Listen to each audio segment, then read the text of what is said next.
నేటి రాశి ఫలాలు. ధనస్సు రాశిలోని ఉద్యోగస్తులు ఎవరైతే ఉన్నారో వారి ఉన్నతాధికారుల నుండి ఊహించని మాటలు పడవలసి వస్తుంది. సోదరులతో వివాదాలనేవి పెరిగే అవకాశం ఉంది కాబట్టి మీరు కొంత వెనక్కి తగ్గి ఉండడం అనేది చెప్పుకోదగ్గ సూచన. ఇక ధనుస్సు రాశిలోని వ్యాపారస్తులు ఎవరైతే ఉన్నారో వారి యొక్క వ్యాపారాలలో వచ్చే రాబడి అనేది నిరాశను కలిగిస్తుంది. ఇక ఈరోజు ధనుస్సు రాశి వారు ఎవరైతే దూర ప్రయాణాలు చేస్తున్నారో వారికి మార్గ అవరోధాలు అనేవి కలుగుతాయి. ఇక ఆధ్యాత్మిక చింతన పెరుగుతుంది. దేవాలయాలను సందర్శిస్తారు. దేవాలయాలను సందర్శించినప్పుడు మీరు ముఖ్యంగా గుర్తుంచుకోవాల్సింది మీ ఇష్టదైవం యొక్క ఆరాధన అనేది మీకు మంచి చేస్తుంది కాబట్టి తప్పకుండా దిశగా ప్రయత్నించండి. ఇక ఈరోజు మొత్తంగా చూసుకుంటే ధనుస్సు రాశి వారికి ఆర్థిక వ్యవహారాలు నిరాశను కలిగిస్తాయి. ధనుస్సు రాశి వారు ఈరోజు తొందరపాటుతనం వలన నష్టపోయే అవకాశం ఉన్నందున మీరు కొంత జాగ్రత్త వహించండి. అలాగే అవమానాలు, ఇబ్బందులు చాలా కనపడుతున్నాయి. ఈరోజు ఇతరుల మీద ఆధారపడడం అనేది మీకు అస్సలు మంచిది కాదు. దాని వలన చాలా ఇబ్బందులను ఎదుర్కొనే అవకాశం ఉంది, నష్టపోయే అవకాశం కనిపిస్తుంది. విద్యార్థులు ముఖ్యంగా ఎవరిపైనా ఆధారపడకుండా సొంత తెలివితేటలను ఉపయోగించడం వల్ల మాత్రమే ఈరోజు సత్ఫలితాలను పొందుతారు. ఇక ఉద్యోగస్తులు తమ స్వయంకృత అపరాధంతో ఉద్యోగాన్ని కోల్పోయే అవకాశం ఉన్నందున జాగ్రత్తగా ఉండండి. ఇక ఎవరైతే దూర ప్రయాణాలు చేస్తున్నారో వాహన ప్రమాద సూచనలు కూడా కనబడుతున్నవి కాబట్టి వాయిదా వేయడం మంచిది, లేదా తగిన జాగ్రత్తలు తీసుకోవడం అనేది చెప్పుకోదగ్గ సూచన. ఇక భార్యాభర్తల మధ్య మనస్పర్ధలతో వివాదాలు ఏర్పడే అవకాశం ఉన్నందున ఒకరి మీద ఒకరు నమ్మకంగా ఉండండి. దీనివలన ఈ సమస్య నుండి బయటపడవచ్చు. ఇక ఈరోజు ధనుస్సు రాశి వారికి అనారోగ్య సమస్యలు వేధించే అవకాశం ఉన్నందున వైద్య సంప్రదింపులు అవసరమవుతాయి. ఇక విదేశీయానం ఎవరైతే చేయాలనుకుంటున్నారో ప్రయాణానికి తగిన ఫలితాన్ని పొందలేకపోతారు కాబట్టి విదేశీయానం చేసేవారు ఈరోజు వాయిదా వేసుకోవడమే మంచిది.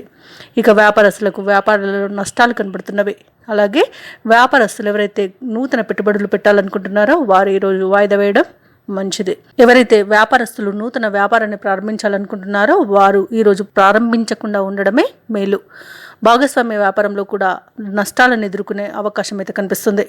ఇక ఈరోజు ధన నష్టం అనేది అధికంగా కనబడుతుంది. ధనుస్సు రాశి వారికి ఆర్థిక విషయాలలో చాలా జాగ్రత్త వహించవలసి ఉంటుంది. ఇక మధ్యవర్తిత్వం చేయడం మీకు అస్సలు ఈరోజు మంచిది కాదు. అనవసరమైన వివాదాల్లో చిక్కుకునే అవకాశం అయితే కనిపిస్తుంది. రాజకీయ నాయకులకు అవమానాలు, ఇబ్బందులు ఎదురవుతాయి. అలాగే మోసపోయే అవకాశం కూడా ఉంది కాబట్టి తగిన జాగ్రత్తలు తీసుకోండి. ధనుస్సు రాశి వారు ఈరోజు కుటుంబ సభ్యులతో కుస్తీ పడతారు. ఆర్థిక ఇబ్బందులు అధికంగా అవడం వల్ల మీరు నూతన రుణాలు చేయవలసి రావచ్చు. బంధువులతో విరోధాలు కొంత దూరం వరకు వెళ్ళే అవకాశం అయితే ఉంది. కష్టం ఎక్కువ, ఫలితం తక్కువ అన్నట్టుగా ఉంటుంది. ముఖ్య కార్యక్రమాలకు అతి కష్టం పైన పూర్తి చేయాల్సి వస్తుంది. సోదరుల నుండి ముఖ్య సమాచారం ఒకటి అందుతుంది. వ్యాపార వాణిజ్యవేత్తలు ఎవరైతే ఉన్నారో వ్యాపారాలలో పెట్టుబడులు పెట్టడంలో తొందరపడవద్దు. ఇక ప్రభుత్వ ఉద్యోగస్తులు ఎవరైతే ఉన్నారో వారు నిర్వహించే విధుల్లో అవంతరాలను ఎదుర్కొంటారు. చిత్ర పరిశ్రమ వారు, క్రీడాకారులు ఎవరైతే ఉన్నారో వారికి వచ్చిన మంచి అవకాశాలను దూరం చేసుకునే అవకాశం ఉంది కాబట్టి జాగ్రత్తగా ఎంపిక చేసుకోండి. విద్యార్థులకు లభించిన అవకాశాల ఎంపికలో గందరగోళం అనేది నెలకొంటుంది. ముఖ్యంగా ధనుస్సు రాశిలోని మహిళలకి మానసిక అశాంతి అనేది కలుగుతుంది కాబట్టి కుటుంబ సభ్యుల సహకారం తీసుకోవడం అనేది చెప్పుకోదగ్గ సూచన. ఇక ధనుస్సు రాశి వారికి ఈరోజు అదృష్ట రంగులు గులాబీ మరియు బంగారు వర్ణం, ప్రతికూలమైన రంగు నీలం, అదృష్ట సంఖ్య 2. ఈరోజు ధనుస్సు రాశి వారు హనుమాన్ చాలీసా పఠనం చేయడం వల్ల మంచి శుభ ఫలితాలను పొందుతారు. అలాగే పనులలో వచ్చే ఆటంకాలని తొలగించుకోగలుగుతారు. ఈ వీడియో నచ్చినట్లయితే లైక్ చేయండి, షేర్ చేయండి, అలాగే సబ్స్క్రైబ్ చేయడం అస్సలు మర్చిపోవద్దు. అంతా శుభమే జరుగుతుంది.